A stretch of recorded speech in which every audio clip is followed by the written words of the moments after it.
Eridu, une mégapole antérieure à la première civilisation connue et plus ancienne que les pyramides de Gizeh, gisait enfouie dans les sables du désert mésopotamien depuis plus de 2000 ans. Une découverte scientifique récente bouleverse désormais nos connaissances sur cette cité antique.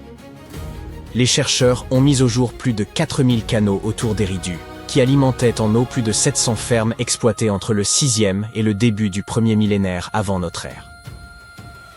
Eridu fut fondée vers 5400 avant Jésus-Christ et fut la ville des premiers rois, ainsi que la première cité historique selon la liste royale sumérienne, ce texte ancien gravé sur une tablette d'argile. Les anciens Sumériens croyaient que cette ville avait été créée par les dieux lorsqu'ils décidèrent de s'établir sur Terre.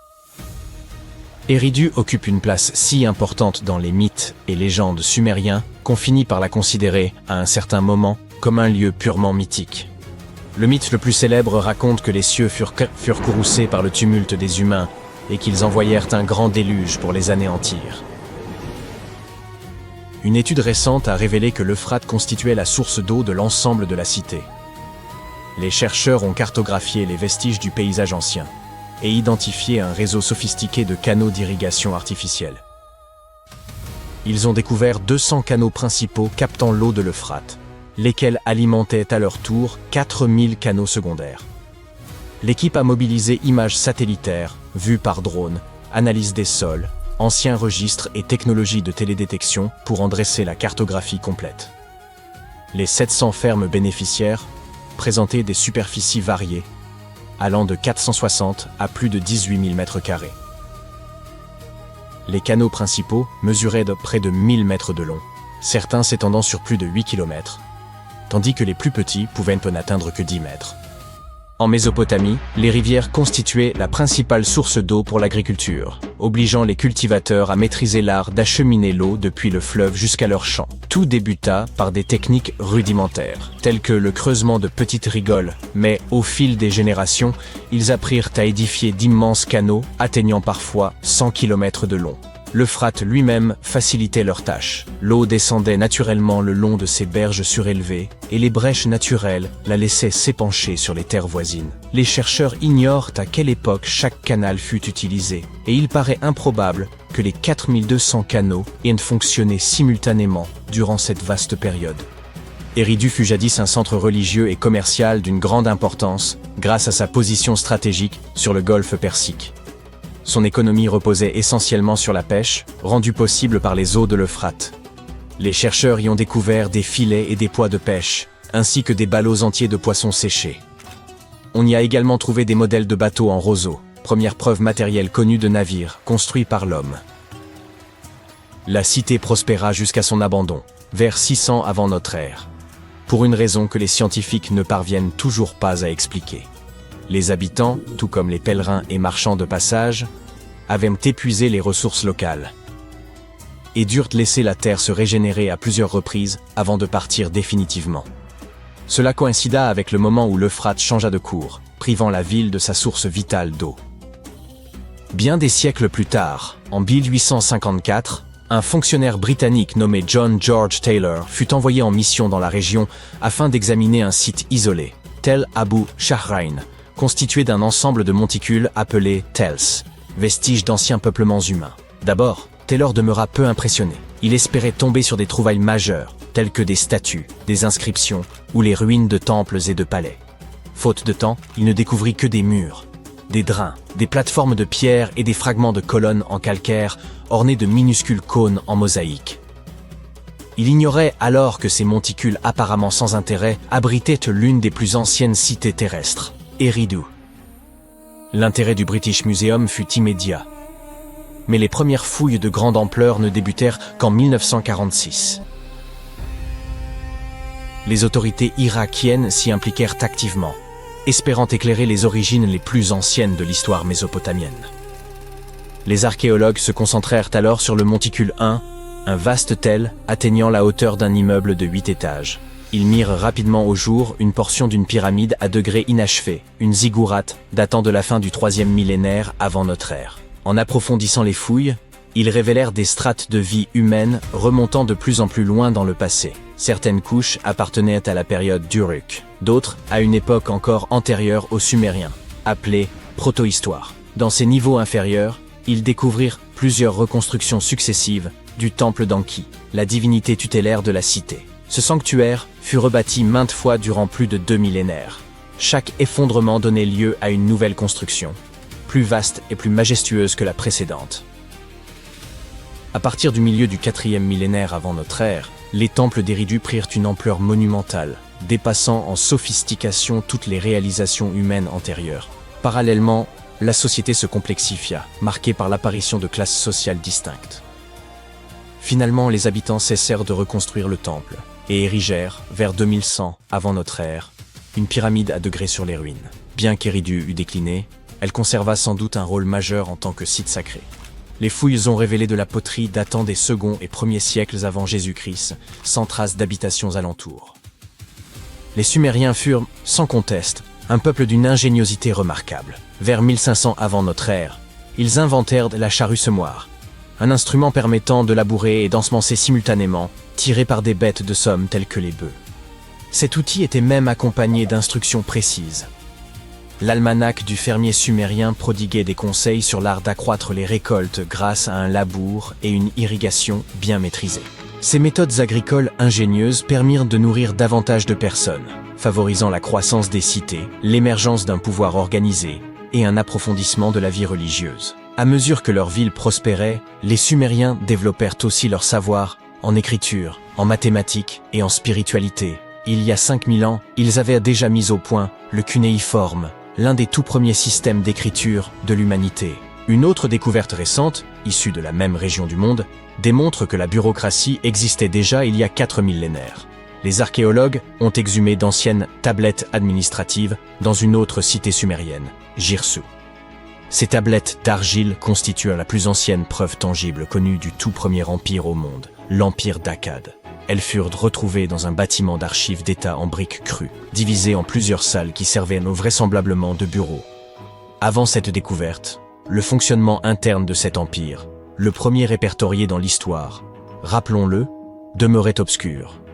Mais, grâce aux fouilles menées à Girsu, les chercheurs disposent désormais de preuves claires et irréfutables de l'existence d'un système administratif élaboré. Ces documents consignaient tout, livraison, dépenses et inventaire, des poissons et moutons jusqu'aux grains, tissus et pierres précieuses. Ils comportent également des registres de population mentionnant les noms, âges et métiers des hommes, des femmes et des enfants. Une forme primitive de recensement. Ces données ont révélé que les femmes occupaient une place essentielle dans la société akkadienne. Certaines femmes occupèrent des positions d'influence, telles que celles de grandes prêtresses. Les tablettes révèlent aussi une large variété de métiers. Des artisans qualifiés comme les tailleurs de pierre aux travailleurs plus modestes, tels que les balayeurs des temples. Certaines contiennent même des plans de bâtiments, des schémas de champs et des cartes de canaux, preuve que l'Empire disposait d'une organisation et d'une planification très structurée. La cité finit toutefois par se révolter et conquérir son indépendance, mettant fin à 150 ans de domination akkadienne. Aujourd'hui, les chercheurs nettoient et traduisent ces tablettes pour en saisir tout le sens. Ces nouvelles découvertes remplacent les théories anciennes et offrent une vision plus exacte du pouvoir et du système administratif de l'Empire d'Akkad. Pendant plus de 3000 ans, personne n'a su que cet endroit existait. Et puis, tout d'un coup, des archéologues qui faisaient des fouilles près d'Alexandrie ont découvert quelque chose de vraiment surprenant. Une ville égyptienne oubliée. Ce lieu est enseveli sous des ruines grecques et cache des secrets qui pourraient réécrire l'histoire des pharaons et de leurs armées. L'un des artefacts retrouvés, qui ressemble à une simple cruche à vin, a déjà tout bouleversé. Nous pensions tout connaître de ce qui avait de l'importance sur la carte de l'Égypte ancienne. Pyramides, Thèbes, Luxor, Alexandrie. Mais non, cette carte vient d'être mise à jour. Cette nouvelle ville était un lieu majeur et date d'il y a environ 3400 ans. On vient de la découvrir sur un site appelé Kom El Nugus. Cet endroit est situé à l'ouest d'Alexandrie et se trouve entre la Méditerranée et un lac d'eau salée qui porte le nom de lac Mariout. Cette découverte a fait se foncer quelques sourcils. Les scientifiques pensaient que cet endroit était autrefois vide et qu'il n'avait été habité que par les Grecs vers 332 avant notre ère. Mais il s'avère que des gens vivaient à Khom-el-Nougus bien avant cela.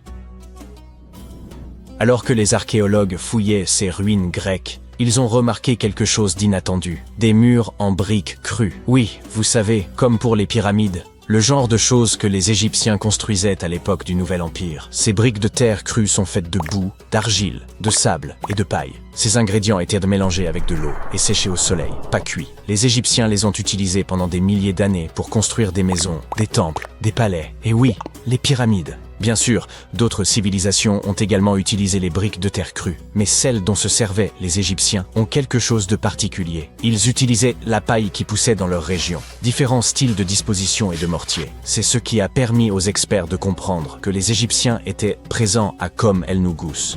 Ce seul fait a surpris la communauté scientifique. Mais ensuite, ils ont trouvé d'autres choses. Toute une rue, des structures enterrées, et même un temple construit par Ramsès le Grand lui-même. Son nom parle de lui-même. Ce gars fut l'un des pharaons les plus célèbres de toute l'histoire du royaume.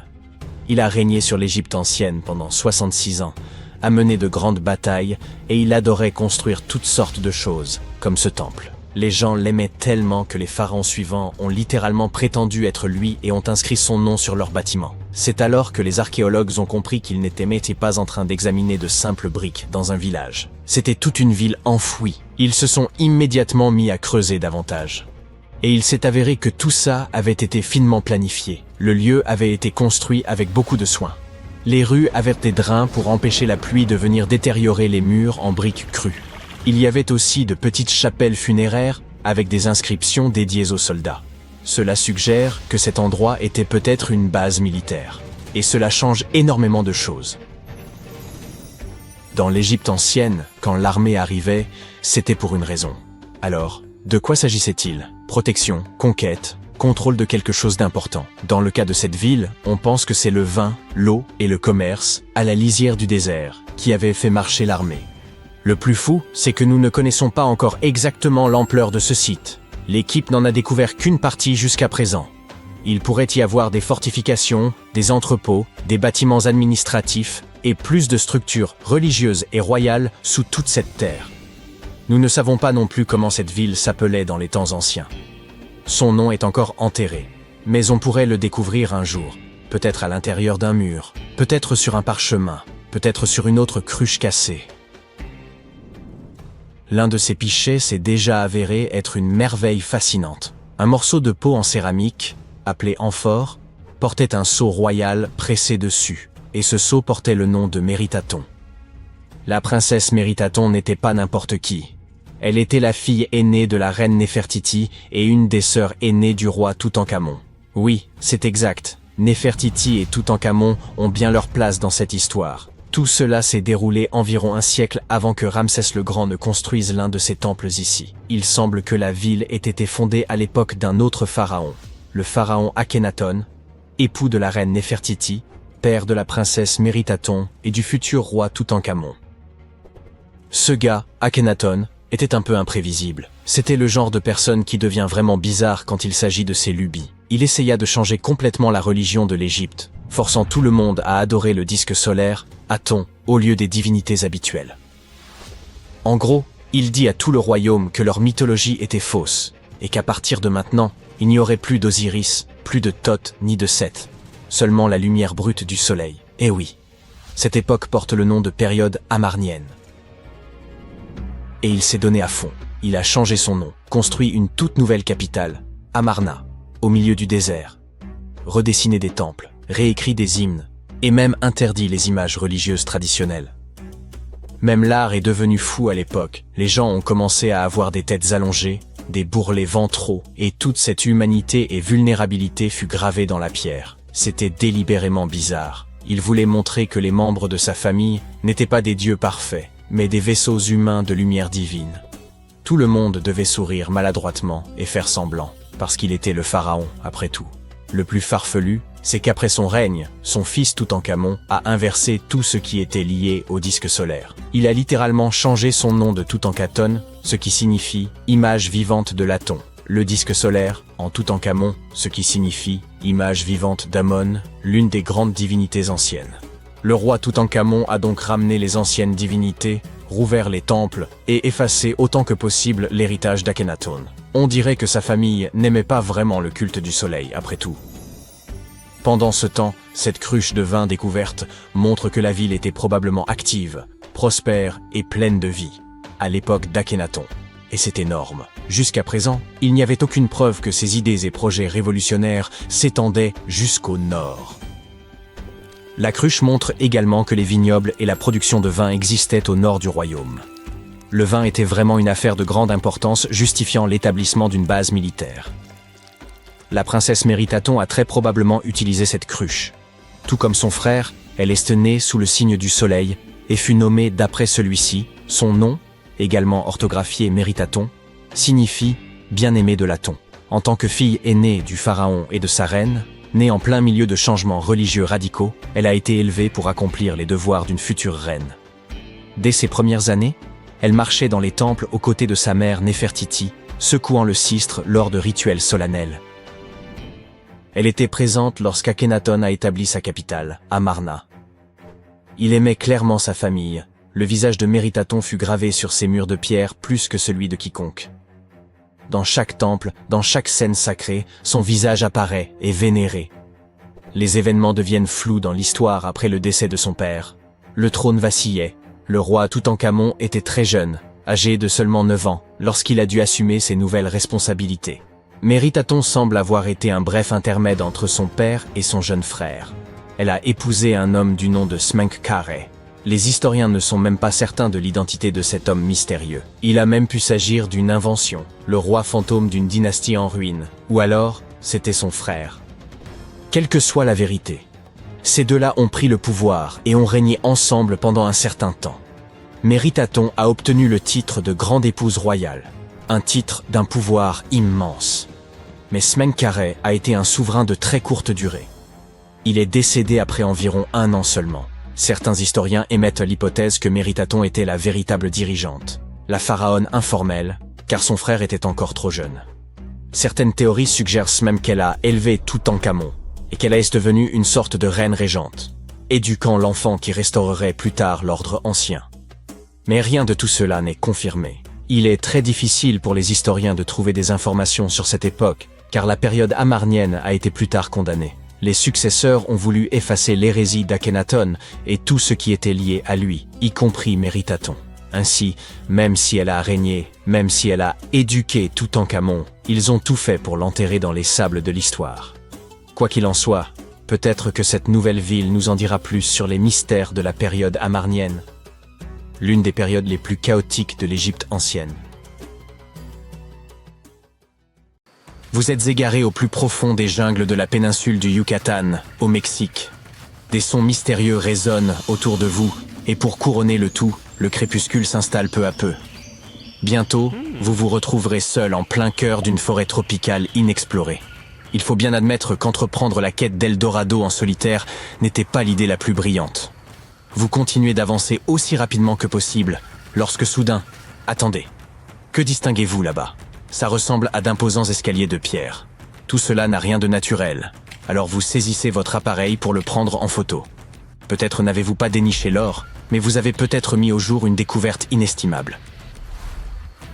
Félicitations, vous venez de découvrir Okomtun, une cité maya oubliée depuis des siècles. Dissimulée à une 60aine de kilomètres au cœur de la jungle, son nom se traduit littéralement par « colonne de pierre ». La pierre devait être prisée à l'époque, car ces bâtisseurs l'ont abondamment employée pour ériger leurs pyramides, leurs habitations et même leurs terrains de jeux de balles. Si vous pensiez que les Européens détenaient l'exclusivité du ballon rond, détrompez-vous. Les Mayas étaient de fervents amateurs de ces jeux, qu'ils pratiquaient pour le plaisir et la compétition. Okomtun s'inscrit dans une série d'autres cités mayas autrefois perdues, qui sont désormais redécouvertes grâce aux avancées technologiques actuelles. Nous aborderons les autres dans un moment.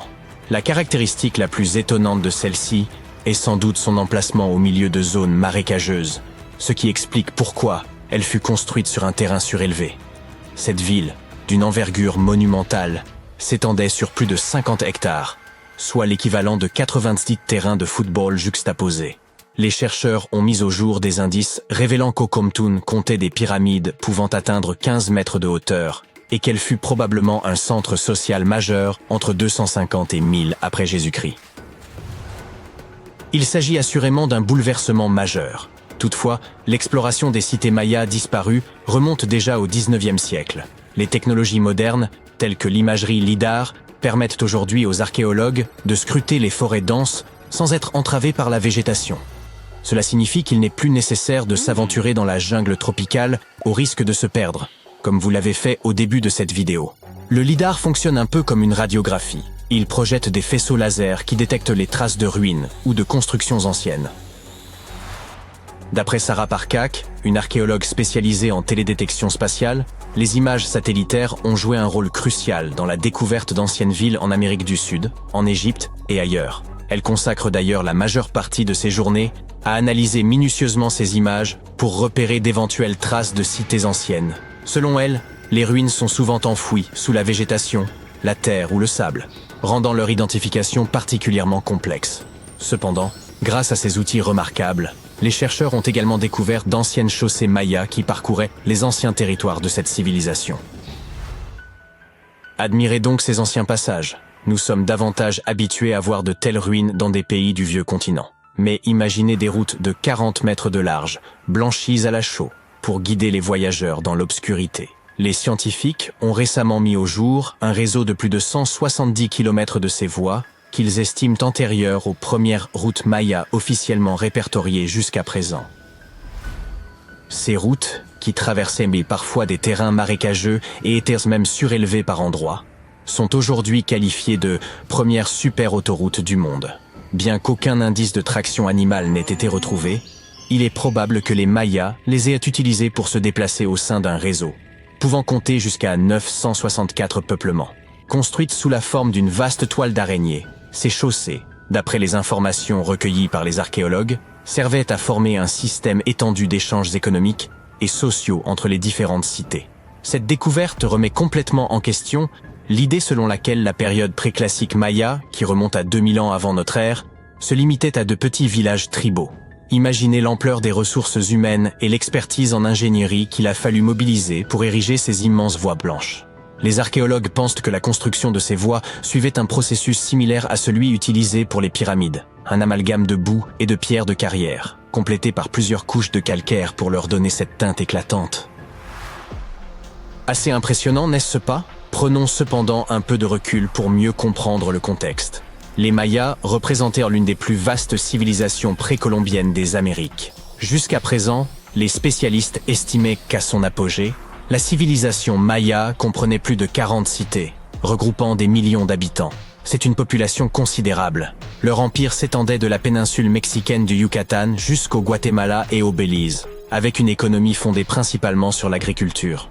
Toutefois, la péninsule présentait un environnement particulièrement hostile pour la culture. Les Mayas ont donc dû concevoir des systèmes d'irrigation sophistiqués dans la plupart de leurs cités. Outre la construction de pyramides, de bâtiments cérémoniels et de places, ils ont aussi développé un système astronomique à nul autre pareil. Grâce aux anciennes technologies dont ils disposaient, ils étaient en mesure de prédire avec précision la position de planètes comme Vénus et Mars, ainsi que les dates exactes des éclipses. Si vous n'avez jamais vu d'exemple de cité maya ancienne, voici Tikal. Située au cœur de la jungle guatémaltèque, Tikal est réputée pour avoir été la capitale d'un ancien État maya conquérant. À son apogée, cette ville était aussi influente que des métropoles comme Londres ou New York le sont aujourd'hui. Elle est composée d'un ensemble de monuments complexes, dont l'Acropole Nord, l'un des plus anciens de Tikal. Façonnée exclusivement par des mains humaines vers 350 avant notre ère, elle servait de sépulture aux rois et aux dignitaires. Les monuments, pouvant atteindre jusqu'à 60 mètres de hauteur, étaient autrefois ornés d'une splendide peinture rouge, une couleur chère aux Mayas. Mais de nos jours, il ne reste que la pierre calcaire exposée. Chichén Itzá, quant à elle, abrite l'une des pyramides les mieux conservées au monde. Située dans l'état du Yucatan, cette ville maya remonte à plus de 1500 ans.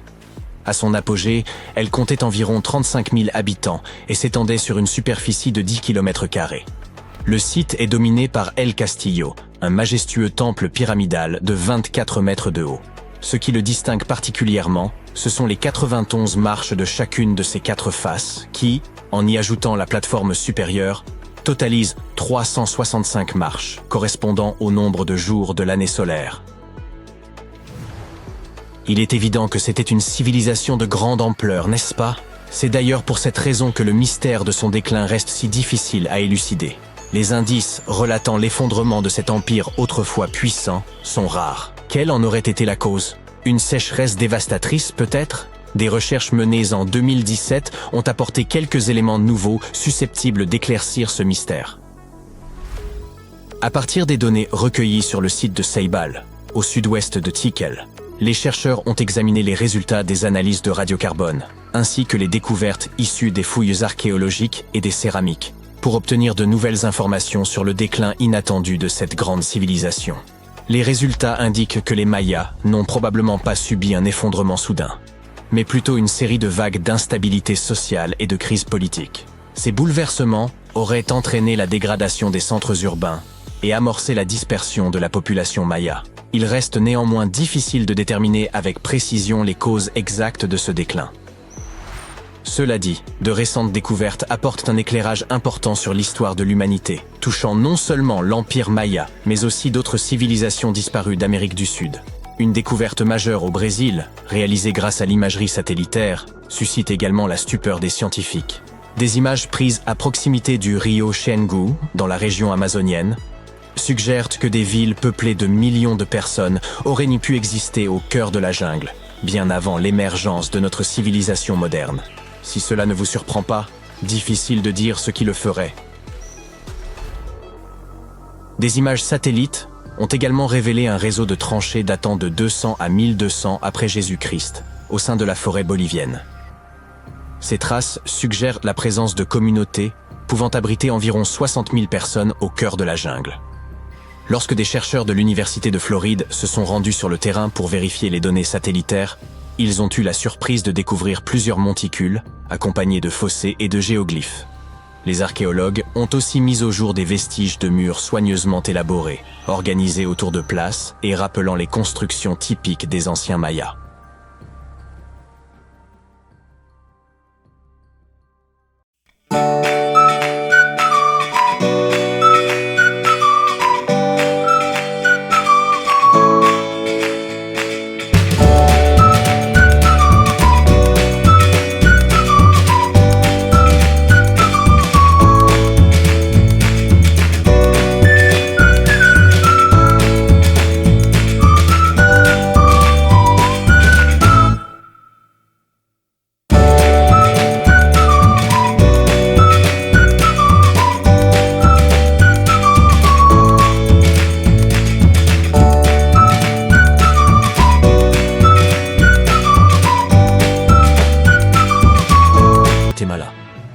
Prêt pour la balade? Les forêts tropicales sont denses et difficiles d'accès. Si tu étais archéologue, tu les trouverais également très menaçantes. C'est d'ailleurs l'une des raisons pour lesquelles nous sommes restés si longtemps dans l'ignorance au sujet des Mayas. Mais regarde un peu ça. Tu t'attendrais à voir des ruines de ce genre au Portugal, en Angleterre ou aux États-Unis. Je parle de ces routes de 40 mètres de large, peintes en blanc, pour aider les voyageurs à se déplacer la nuit. À titre indicatif, ces routes faisant environ de la taille d'un terrain de football américain. Enorme, les scientifiques ont récemment mis au jour un réseau de 160 vecinos satanistique de routes similaires, et ils pensent qu'elles datent d'avant les toutes premières ruines mayas répertoriées à ce jour.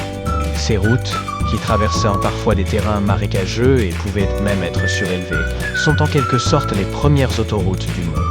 On ne dispose pas de registre répertoriant les véhicules à traction animale, mais on pense que ce réseau reliait entre elles 964 localités mayas. C'était comme une immense toile d'araignée. Et d'après ce que les archéologues ont trouvé, ce réseau constituait un système d'interactions économiques et sociales. Cela bat complètement en brèche l'idée traditionnelle selon laquelle la période préclassique maya, que l'on situe entre 1000 et 350 avant notre ère, était constituée de petites colonies tribales. Imagine la main-d'œuvre et les capacités d'ingénierie qu'il fallait pour construire des autoroutes comme ça. Les scientifiques y pensent que ces chaussées furent construites à peu près de la même façon que les pyramides. Si ces gigantesques ouvrages architecturaux t'intéressent, ne t'inquiète pas, nous en parlerons dans quelques instants. Les scientifiques pensent que ces routes furent bâties avec un mélange de boue et de pierres de carrière. Et avec plusieurs couches de calcaire aussi, bien sûr. Les chercheurs n'ont pu découvrir tout cela que grâce à une toute nouvelle technologie d'imagerie. Tu sais qu'on a utilisé la technologie du sonar pour cartographier le fond de l'océan? Eh bien, cette technologie est très similaire. Mais au lieu d'utiliser des sons, elle utilise des lasers. Ce système permet aux chercheurs de voir à travers l'épaisse voûte forestière, un peu comme un vision à rayons X. Cela a incontestablement changé la donne. On a commencé à exhumer les cités mayas au milieu du XXe siècle. Depuis, des ruines de villes telles que Tikal, Palenque et Uxmal ont été redécouvertes. Mais revenons quelques instants en arrière pour situer le contexte. Les Mayas étaient l'une des plus grandes civilisations précolombiennes d'Amérique. Jusqu'à présent, les experts pensaient qu'à son apogée, cette civilisation comprenait plus de 40 villes, avec une population de plusieurs millions de personnes. Ça fait beaucoup de monde. Son territoire s'étendait sur la péninsule du Yucatan, au Guatemala et au Belize. Et il survivait principalement grâce à l'agriculture. Mais cette péninsule était un endroit très hostile aux cultures. Les Mayas durent donc mettre au point un système d'irrigation complexe dans leurs villes. Ils construisirent des bâtiments cérémoniels, des pyramides, des places et même des terrains pour jouer au ballon. Les Mayas furent peut-être de grands bâtisseurs de pyramides, mais ils développèrent aussi un système astronomique avancé. Avec la technologie dont ils disposaient, ils étaient capables de prédire l'emplacement exact de planètes telles que Vénus et Mars, ainsi que les dates exactes des éclipses. Jetons maintenant un coup d'œil à certains de leurs sites. Voici Tikal. Situé au cœur de la jungle guatémaltèque, Tikal aurait été la capitale de l'ancien empire maya. À son apogée, son importance était comparable à celle de villes comme Londres ou New York dans le monde d'aujourd'hui. Il est composé de plusieurs monuments. Au total, le site compte 12 000 bâtiments. L'Acropole Nord est le plus ancien complexe de monuments de Tikal. Construite uniquement de main d'homme vers 350 avant notre ère, elle servait de lieu de repos aux rois et aux chefs. Ces monuments mesurent jusqu'à 60 mètres de haut. À l'époque, les pyramides à degrés étaient peintes d'un beau rouge. Les Mayas adoraient cette couleur. Aujourd'hui, bien sûr, il ne reste que le calcaire.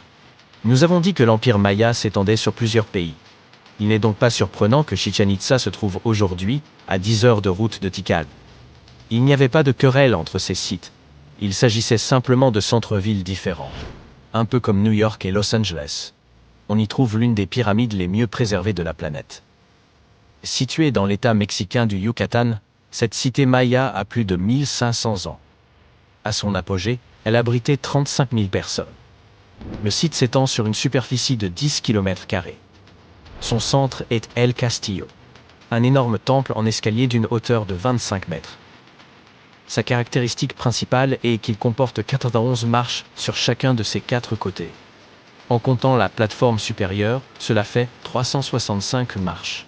Le même nombre de jours que dans l'année solaire. Ça donne à réfléchir. Et voici la cité perdue de Palenque. Cette autre cité maya aurait accueilli plus de 6000 personnes à son apogée. Les archéologues ont fait de curieuses découvertes sur ce site. La plus étrange fait immédiatement penser à Indiana Jones et à Tomb Raider. L'un des bâtiments de cette cité serait la dernière demeure de la Reine Rouge de Palenque. C'était la grand-mère du dernier roi maya. En son honneur, un énorme monument fut construit pour conserver son corps après son décès. La découverte de la tombe elle-même fut un événement passionnant. Les archéologues ont trouvé un ancien monument en creusant sur le site en 1994. Ils ont tout d'abord vu une pièce avec une porte cachée. En ouvrant cette porte, ils sont tombés sur un couloir de 2,5 mètres de long. Au bout de ce couloir se trouvait la chambre de la reine. Et à l'intérieur, la momie de la reine elle-même. Ils l'ont trouvée accompagnée de ses perles, de ses coquillages de jade et de ses pierres précieuses. Mais en explorant les vestiges, l'équipe a remarqué quelque chose d'étrange. La pièce était remplie d'une poudre de couleur rouge. Les chercheurs savaient que cette couleur était importante pour les Mayas. Mais ils ne comprenaient pas pourquoi la reine avait été enterrée avec cette substance inconnue. Ils en ont ramené un échantillon qu'ils ont analysé et ont découvert que cette poudre était du cinabre, un minéral très dangereux. Lorsqu'elle est inhalée, elle peut causer de graves dommages à la santé. L'équipe a conclu qu'il ne pouvait seguir que d'un piège pour quiconque tenterait de voler ces trésors. Une vraie malédiction. Une chose qui a toujours troublé les chercheurs est le manque de données concernant le déclin de cet empire tout-puissant. Quelle aurait pu en être la cause? La sécheresse? Une maladie? De nouvelles recherches menées en 2017 ont tout de même permis de faire la lumière sur cette question. À partir de données recueillies à Saïbal, un site situé au sud-ouest de Tikal, les scientifiques ont analysé des céramiques et autres objets exhumés lors de fouilles archéologiques afin d'en savoir davantage sur la disparition inexpliquée de cette civilisation. Ces informations ont montré qu'au lieu d'un effondrement soudain, les Mayas auraient disparu à la suite de plusieurs périodes d'instabilité sociale et de crise politique. Ces événements auraient détérioré les centres-villes et provoqué la dispersion de la population. Et toi, que penses-tu de tout cela? En décembre 2012, une multitude de personnes s'alarmaient à l'idée que le monde puisse s'achever dans une catastrophe. Cette peur était alimentée par le célèbre calendrier Maya. Ce système ancien de mesure du temps avait donné lieu à d'innombrables spéculations, mais l'un de ses mystères les plus intrigants restait sans doute le cycle de 819 jours présent dans certaines versions. Personne ne parvenait à en expliquer la présence ou le fonctionnement, jusqu'à ce qu'un groupe de chercheurs de Cambridge ait récemment révélé une hypothèse éclairante. Tout d'abord, comment le calendrier Maya fonctionne-t-il? La méthode employée par cette civilisation pour décompter les jours repose sur ce que nous appelons aujourd'hui le tour du calendrier. Imaginez 3 mécanismes d'engrenage imbriqués, formant des cycles interdépendants. Le premier correspond à une année solaire de 365 jours, désignée par le terme Hab. Le second cycle se compose de 20 noms, tandis que le troisième est formé par une série de 13 chiffres, aboutissant à un calendrier sacré de 260 jours, appelé Tzolk'in. De manière comparable à notre façon de désigner une date comme le 25 décembre 2025, les Mayas nommaient leurs jours en fonction de l'alignement des 3 cycles. Par exemple, un jour pouvait être identifié comme 3 maniques et 14 pop. Il faut un cycle complet de 52 ans pour que ces 3 systèmes se synchronisent à nouveau. Après quoi, les jours recommencent à se répéter. C'est ici que les choses se complexifient davantage. Certains monuments mayas comportent des inscriptions énigmatiques mentionnant un autre cycle, le fameux compte de 819 jours. On en dénombre environ une vingtaine d'exemples, principalement découverts à des endroits tels que Palenque et Yaxchilan, au Mexique. Ces inscriptions, loin d'être anodines, suggèrent que ce calendrier renferme un secret d'importance. Les premières études ont révélé que le cycle de 819 jours était associé à 4 couleurs et aux points cardinaux qui leur correspondaient. Le noir pour l'ouest, le rouge pour l'est, le blanc pour le nord et le jaune pour le sud. Les chercheurs ont également établi que cette période de temps pouvait être subdivisée en 3 cycles distincts. Un de 9 jours, un de 7 jours et un de 13 jours. En les multipliant, on obtient 819 jours. Intriguant, certes, mais pourquoi une telle structure? Ce système de couleurs associé aux 3 cycles semblait n'être qu'une interprétation superficielle, et les spécialistes étaient persuadés que son véritable sens nous échappait encore. Une autre observation notable des chercheurs concernait la manière dont ce curieux décompte des jours était souvent représenté. Un glyphe en forme de hydraque, accompagné d'un nombre, était utilisé, mais dans certains cas, un glyphe symbolisant Kawil y était ajouté. Cette puissante divinité maya, fréquemment associée à la création et à la foudre, était traditionnellement représentée avec une torche émergeant de son front, symbolisant l'étincelle vitale. Dans les années 90, une étude a avancé une hypothèse intrigante. Lorsque l'iconographie de Kawil montrait des émanations de fumée et de feu depuis son front, elle pourrait représenter les planètes Jupiter ou Saturne, voire les deux simultanément. Cela suggérait que le compte de 819 jours pouvait être d'une certaine façon relié à ces astres. Les recherches se sont alors orientées vers la compréhension de cette connexion potentielle. La première hypothèse formulée était que ce calendrier avait pu servir aux Mayas pour suivre les mouvements de Jupiter et Saturne. Les chercheurs ont ensuite relevé une particularité fascinante. Ces cycles semblaient correspondre aux périodes synodiques de ces planètes. Par période synodique, on entend la durée nécessaire à un corps céleste, tel qu'une planète, pour retrouver une position similaire, ou presque, vue depuis la Terre.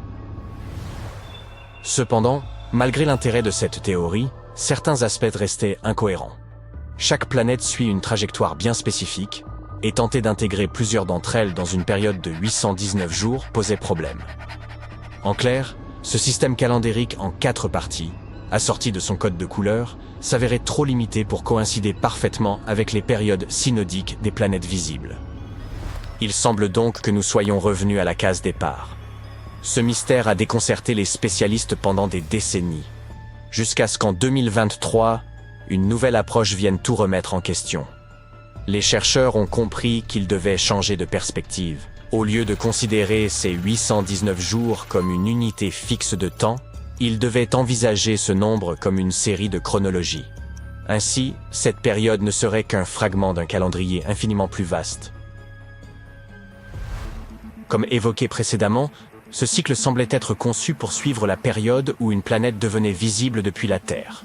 Pour démontrer que ces 819 cycles représentaient des chronologies et non des jours à proprement parler, les chercheurs avaient besoin d'une planète qui pourrait servir de point de référence afin de confirmer leur hypothèse. Dans ce cas, la planète clé était Mercure, et cela pour une raison assez évidente. La période synodique de Mercure est de 117 jours, ce qui s'intègre parfaitement dans le calcul du calendrier. Si l'on divise 819 par 117, on obtient 7, un nombre entier. Mercure est ainsi la seule planète visible dont le cycle synodique corresponde parfaitement à cette période en chiffres ronds. Une fois ce point de départ solide établi, il restait à élargir le calendrier. En étendant sa durée à 20 périodes de 819 jours, un schéma cohérent a commencé à apparaître.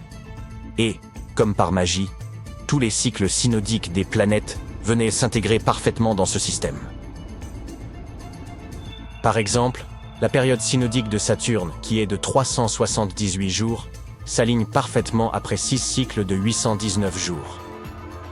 Vénus, quant à elle, s'aligne tous les 5 cycles, Jupiter tous les 19 cycles, et Mars, nécessitant la plus longue période, s'ajuste tous les 20 cycles. En résumé, il faut environ 45 ans pour que Mars s'aligne avec les périodes synodiques de toutes les planètes visibles. C'est ainsi que les chercheurs ont conclu que cette ancienne civilisation ne faisait pas référence à des jours, mais à des chronologies. Les astronomes mayas avaient conçu ce décompte comme une composante d'un système calendaire plus complexe, comprenant 20 périodes. Cela soulève néanmoins une question. Pourquoi l'étude des périodes synodiques était-elle si cruciale pour les Mayas? Nous ne disposons pas encore de réponses détaillées sur ce calendrier énigmatique. Mais il est certain que les Mayas accordèrent une grande importance à l'influence du cosmos sur leur vie quotidienne. Ils cherchèrent peut-être à comprendre comment les mouvements des planètes visibles s'harmonisaient avec leurs autres systèmes calendaires. Ce système n'est toutefois qu'une facette de l'extraordinaire compréhension astrologique des Mayas. Leur savoir allait bien au-delà de l'utilisation des cycles astrologiques pour l'agriculture. Ils possédaient également des connaissances d'une précision remarquable, comme celle de prédire les éclipses solaires. Les archéologues estiment que le lien entre les Mayas et les étoiles se manifeste dans les vestiges de leur civilisation. Un exemple célèbre se trouve dans la pyramide de Chichén Itzá, située dans la péninsule mexicaine du Yucatan. À la base de son escalier, on peut observer une tête de serpent sculptée dans la pierre. Mais le détail le plus fascinant se produit lors des équinoxes de printemps et d'automne, lorsque le jour et la nuit ont une durée égale. À ces moments précis, le soleil projette des ombres triangulaires sur l'escalier, donnant l'illusion d'un serpent ondulant le long des marches. Un autre exemple de l'intégration de leurs connaissances astronomiques se trouve à Tikal, au Guatemala. Cette pyramide, construite aux alentours de l'an 1 après Jésus-Christ, est considérée comme l'un des premiers complexes astronomiques des Mayas. Grâce à son orientation et son alignement minutieux, elle leur permettait de suivre et de calculer avec une grande précision les solstices et les équinoxes. Les Mayas étaient de chevronnés observateurs du ciel, De même que nous disposons aujourd'hui d'observatoires modernes dotés de dômes, ils avaient leur propre équivalent. C'est ainsi qu'on découvre El Caracol, dont le nom signifiant escargot en espagnol, se réfère à l'escalier en colimaçon situé à l'intérieur de la tour. Érigé aux alentours de l'an 906, cet édifice offrait l'emplacement idéal pour scruter les moindres changements dans le ciel et suivre les mouvements du Soleil, de la Lune, des planètes et des étoiles. Contrairement à nous, avec nos télescopes, nos satellites et nos technologies de pointe, les Mayas s'appuyaient exclusivement sur l'observation à l'œil nu, ce qui rend leurs accomplissements d'autant plus impressionnants. Quoi ? Une immense île volante juste au-dessus de votre tête. À l'ère de l'IA, vous pensez peut-être qu'il s'agit d'une vidéo générée par un réseau neuronal, mais vous devez savoir que premièrement, c'est tout à fait réel, que deuxièmement, si vous le souhaitez, vous pouvez visiter cette île, et que troisièmement, il se pourrait bien qu'elle détienne la clé du secret de l'Eldorado.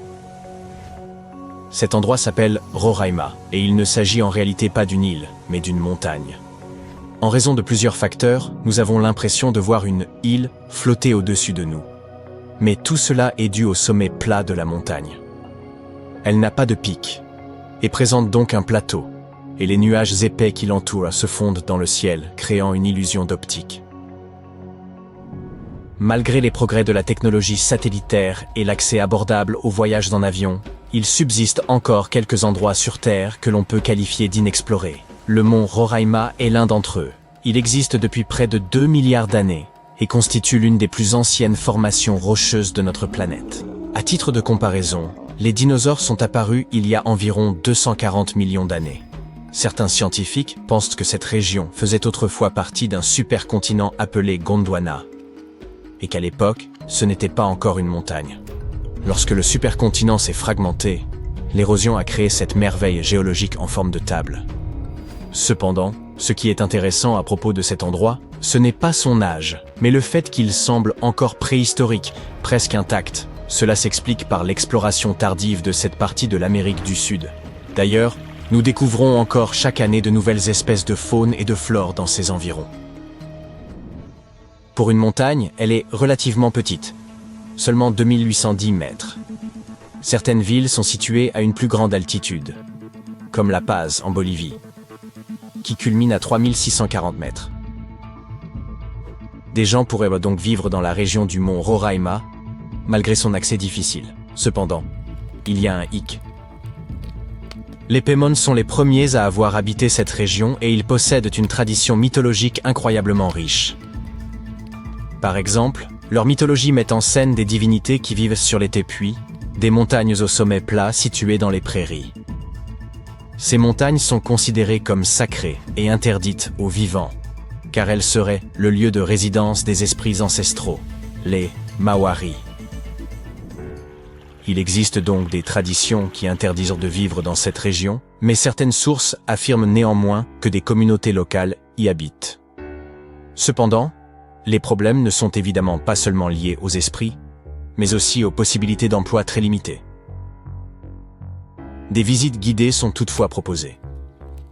Que verrez-vous si vous osez vous rendre dans cet endroit ? Au pied de la montagne se trouve une forêt tropicale humide à feuilles persistantes, avec des arbres dont la hauteur varie entre 25 et 45 mètres, certains spécimens pouvant atteindre jusqu'à 60 mètres. La plupart d'entre eux sont endémiques, ce qui signifie que c'est le seul endroit au monde où vous pouvez les trouver. Vous verrez également des orchidées aussi grandes qu'un arbre de taille moyenne. Ce n'est pas surprenant. En raison de l'isolement de cet endroit, les espèces qui y vivent ont suivi un parcours évolutif complètement différent de celui de la plupart des espèces végétales et animales de notre planète. Ensuite, vous aurez toutes les chances de tomber sur une cascade au pied du Roraima. Elle coule là depuis des millions d'années. Fait amusant, il n'y a pas de rivière au sommet du Roraima. Ce sont les précipitations qui s'infiltrent dans les roches poreuses qui créent ce spectacle incroyable. Tout cela donne l'impression d'un monde perdu, n'est-ce pas? D'ailleurs, Sir Arthur Conan Doyle s'est inspiré des tépuis et de leurs hauts plateaux pour écrire son roman « Le Monde perdu ». Oui, il n'est pas seulement célèbre pour Sherlock. Parmi ces merveilles naturelles, le Roraima se distingue comme le tépuis le plus accessible. Il existe d'autres formations similaires, mais elles sont beaucoup moins faciles d'accès. Oui, parmi toutes ces montagnes, le Roraima est peut-être le plus facile à atteindre, mais cela reste très difficile, même avec toutes les technologies modernes. Alors, comment a-t-il été découvert? Difficile à dire, mais il existe une théorie étayée par des documents officiels. Au XVIe siècle, Sir Walter Raleigh, admirait son col et sa belle moustache, était une personnalité importante du monde élisabétain, soit le règne d'Élisabeth Ier. En 1594, il entendit parler d'une grande cité d'or située près du fleuve Caroni. Cette idée lui resta en tête. Peut-être voyait-il là un moyen de s'enrichir rapidement. Quoi qu'il en soit, un an plus tard, il partit explorer ce qui est aujourd'hui la Guyane et l'est du Venezuela, et il décrivit avec précision le mont Roraima. Le 22 mars 1595, une flotte anglaise dirigée par Walter Raleigh apparut au large des côtes de Trinidad. Raleigh tenta de se montrer aimable avec les colons espagnols, en faisant du commerce et en les invitant même à bord de ses navires pour se divertir. Après quelques vers, les Espagnols lui révélèrent qu'une certaine personne menait des activités particulières en Guyane, recueillant des informations sur la géographie du territoire et les trésors cachés à l'intérieur des terres. Le 7 avril, Raleigh lança une attaque surprise sur la ville de San José et réussit à capturer cette personne. Après l'avoir interrogé pour obtenir des informations, Raleigh annonça son intention de se rendre en Guyane à la recherche de la légendaire Cité d'Or. Comme ces navires ne pouvaient pas naviguer dans les chenaux étroits du delta de l'Orénoque, Raleigh fit modifier l'un d'entre eux, probablement une galéasse. Ce navire pouvait transporter 60 hommes et 40 autres furent répartis dans des embarcations plus petites. La progression fut lente dans le delta, et ils se perdirent dans ce que Raleigh décrivit comme un labyrinthe de rivières. Finalement, ils arrivèrent au Caño Manamo, puis dans le cours principal de l'Orénoque. Un peu plus en amont, à la confluence de l'Orénoque et du Caroni, Raleigh rencontra un chef indigène nommé Topiawari, avec lequel il s'entendit très bien. Topiawari lui révéla que son peuple avait été chassé de l'intérieur de la Guyane par une tribu féroce venue de l'ouest. Cela renforça la croyance répandue, partagée par les Espagnols et Raleigh, selon laquelle Eldorado abritait des Incas fugitifs venus du Pérou. Topiawari mentionna également que la tribu envahissante était riche en or, et affirma que leur ville la plus proche, à seulement 4 jours de marche vers le sud, était la source des plaques d'or que l'on trouvait dans un vaste rayon. Mais il laissa entendre que des trésors encore plus précieux se trouvaient plus loin dans les terres. Raleigh se rendit ensuite à l'embouchure du Caroni, mais de forts courants l'empêchèrent d'avancer. Il envoya 2 groupes de reconnaissance à terre tandis qu'il en dirigeait un 3e. Ils trouvèrent quelques pierres brillantes qu'ils s'empressèrent d'extraire du sol, mais la plupart s'avérèrent sans valeur. Ils apprirent qu'un immense lac d'environ 64 km de large, rempli d'or alluvial, se trouvait à la source du Caroni. Cependant, sans moyen d'avancer et avec la montée des eaux de l'Orénoque, Raleigh dut annuler l'expédition, espérant revenir lorsque les conditions seraient plus favorables. Ce n'est qu'en 1616, plus de 20 ans plus tard, que Raleigh obtint de Jacques Ier l'autorisation de tenter une 2e expédition en Guyane. Il assura au roi qu'il pourrait extraire beaucoup d'or d'une mine située près du Caroni, dont il avait entendu parler lors de son précédent voyage. Jacques lui ordonna expressément de ne pas entrer en conflit avec les Espagnols, qui contrôlaient toujours la région de l'Orénoque. À son arrivée en Amérique du Sud, Raleigh resta à bord du navire et envoya Lawrence Keymis et une équipe à la recherche de la mine. Pour des raisons qui restent obscures, Keymis finit par attaquer et capturer la ville espagnole de Santo Tomé, ce qui entraîna la mort du fils de Raleigh, Watt, au cours de l'escarmouche. Incapable de trouver la mine, l'équipage retourna au navire et, face à la colère de Raleigh, Keymis sauta la vie. De retour en Angleterre, Raleigh fut jugé pour avoir prétendument menti au sujet de la mine et tenté de provoquer un conflit avec l'Espagne, ce qui conduisit finalement à son exécution. Ou peut-être étaient-ce les esprits Maoris qui n'avaient même pas apprécié son intrusion? Des chercheurs ont mis au jour une cité entière, celle de Guyengola, restée enfouie sous l'épaisse canopée mexicaine durant 6 siècles. S'étendant sur 360 hectares, elle regroupait plus de 1100 édifices. 4 km de remparts, un réseau interne de voies de circulation, ainsi qu'un aménagement urbain réfléchi, comportant temples, terrains de jeux de balles et des quartiers distincts réservés aux élites ou aux classes populaires. Pendant des générations, l'on a cru qu'il ne subsistait là qu'une forteresse abandonnée, selon des récits transmis oralement. Jusqu'à peu, il était impossible d'appréhender l'immensité du site sans des années d'exploration au sol. Mais grâce à une technologie récente, un outil de télédétection appelé LIDAR, il a été possible de générer en à peine 2 heures, depuis un avion, une modélisation tridimensionnelle de l'ensemble. Gwiengola fut édifié entre 1350 et 1121. Ce site revêtait une importance capitale pour les Zapotèques, peuple implanté dans la région depuis environ 700 avant notre ère. Les familles y cohabitaient dans des demeures organisées autour d'un vaste patio central bordé de pièces. À mesure que les foyers s'élargissaient, de nouvelles chambres étaient ajoutées, faisant évoluer l'architecture domestique. Les analyses ont démontré que dirigeants et habitants de conditions modestes œuvraient de concert à l'essor de la cité. En raison du relief montagneux environnant, ils surent exploiter intelligemment les pentes naturelles pour y implanter leurs constructions, favorisant ainsi l'écoulement des eaux pluviales. Cette ingéniosité a permis de garantir la solidité et la pérennité des habitations, dont bon nombre demeurent encore debout aujourd'hui. Au cœur de la cité se dressent 2 pyramides, sans doute consacrées aux rites et cérémonies que les prêtres accomplissaient en l'honneur de leurs dieux. Les offrandes étaient déposées sur les autels, tandis que le public se rassemblait sur 2 places aujourd'hui affaissées. On y trouve également un palais comportant 64 pièces, dont certaines soutenues par des colonnes circulaires, réparties sur plusieurs terrasses inclinées. On y trouve des patios desservis par de nombreux escaliers, tous reliés entre eux. L'outil de télédétection a également révélé un promontoire circulaire, aménagé sur un affleurement rocheux naturel, qui permettait aux Zapotèques de voir leurs ennemis s'approcher de loin. Les chercheurs ont aussi identifié 2 structures circulaires, probablement conçues pour l'observation astronomique et la mesure du temps. Ils ont aussi mis au jour plusieurs tombes, attestant la présence d'un cimetière urbain. À la fin du XVe siècle, les Zapotèques exerçaient leur pouvoir sur une vaste portion de la côte pacifique et étaient parvenus à défendre leur territoire contre les ambitions expansionnistes des Aztèques. Ils réalisèrent un exploit quasi inespéré, tenir bon durant un siège de 7 mois à Gwiengola et en sortir victorieux.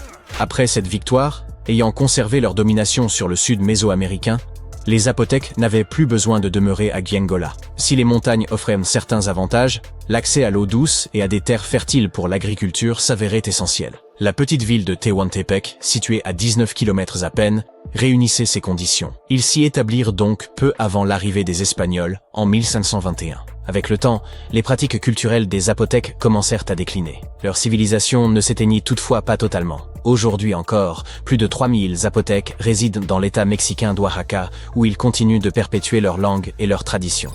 La création du modèle 3D de cette cité perdue ne constitue qu'une étape préliminaire dans la recherche. Les archéologues espèrent que les études à venir permettront de mieux comprendre l'organisation politique et sociale des Zapotèques, la manière dont ils administraient leur cité, ainsi que la nature de leurs échanges avec les Espagnols à leur arrivée. Ils projettent d'examiner les 1170 structures révélées par le balayage LIDAR, ce qui nécessitera plusieurs années. Plutôt que de fouiller le sol, ils auront recours à des technologies non invasives afin d'explorer la ville sans en altérer les vestiges. Grâce à cette même technologie, les scientifiques ont pu révéler l'existence d'une vaste cité ancienne enfouie sous le dense feuillage de la forêt amazonienne. Un ensemble structuré de maisons, de places, de routes et de canaux reposait dans l'ombre d'un imposant volcan. Pendant des siècles, nombre de chercheurs ont cru que les peuples amazoniens vivaient dans de modestes huttes, ne défrichant que de petites parcelles pour subsister. Or, cette cité, édifiée il y a 2500 ans et occupée durant un millénaire, nous prouve le contraire. Les experts estiment que des dizaines, voire plusieurs centaines de milliers de personnes vivaient au sein de sociétés urbaines complexes. Le balayage de la région a permis d'identifier 6000 plateformes rectangulaires, chacune mesurant environ 20 mètres sur 10 et s'élevant à une hauteur de 2 à 3 mètres. Ces constructions étaient regroupées autour de places centrales, avec des routes rectilignes aux angles droits parfaits, connectées par des sentiers. L'une d'elles atteignait même 26 km de long. La réalisation de voies parfaitement droites exigeait davantage que le simple suivi du relief naturel. Certaines d'entre elles revêtaient probablement une valeur rituelle ou spirituelle. Le sol volcanique, particulièrement fertile, favorisa l'essor de cette civilisation, mais il pourrait aussi avoir contribué à sa disparition. Les chercheurs ont en outre révélé les défenses de ces villes comme des fossés barrant l'accès à plusieurs d'entre elles. Il est donc possible que des groupes voisins aient tenté d'envahir ces cités. La prochaine phase consistera à étudier les 300 km² adjacents afin de mieux cerner l'ampleur et la complexité de cette société ancienne, qui pourrait même surpasser par sa taille la célèbre civilisation maya du Mexique et d'Amérique centrale. En 1963, un habitant de Turquie fit une découverte stupéfiante en rénovant sa maison. En abattant un mur de sa cave, il mit au jour une pièce énigmatique. En poursuivant ses fouilles, il tomba sur un tunnel, lequel le mena à la ville souterraine de Derinkuyu. Il s'agit de l'une des cités souterraines les plus profondes et les plus vastes de Cappadoce, et même de toute la Turquie. Les habitants occupaient 8 niveaux souterrains, chacun offrant un accès à des caves, des espaces de stockage, des chapelles, une école, une salle d'études ainsi que d'autres installations. Ces étages étaient interconnectés par un vaste réseau de tunnels. Il est probable que cette cité enfouie ait été conçue comme refuge. Située à une profondeur de 85 mètres, elle demeure invisible depuis la surface. Le site était suffisamment vaste pour accueillir environ 2000 personnes, accompagnées de leur bétail et de leurs vivres. Un puits de ventilation, profond de 55 mètres, assurait l'aération. Selon les archéologues, les premiers niveaux auraient été aménagés par les Phrygiens, avant d'être repris et perfectionnés par les Romains. L'apogée de Derinkuyu s'est toutefois manifesté durant l'ère byzantine.